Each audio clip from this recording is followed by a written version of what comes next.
Program number 32. Write a program to create data series and calculate the table of 5. Remove particular element and display the series after deleted element. Means first you calculate table of 5, then what you will do, remove the particular element, then you will display the series after the deleted data. So first we will take the values, then this is the data equal to range 1 to 11 means 1 to 10 values. Now index 1 to 10 it will display. Table of 5, what will do, table of 5, then it will display.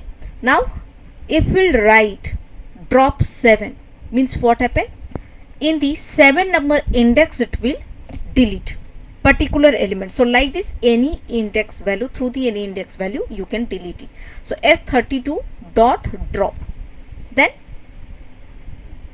I have store it in the S22. So after deleted data S22 except 7 everything it will display.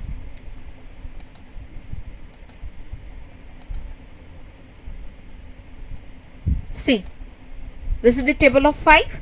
Now index number 7. Can you see here index number 7? No. So after deleted, this is the series.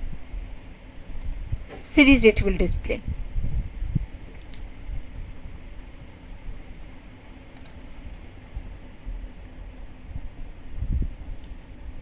This is the program number 32.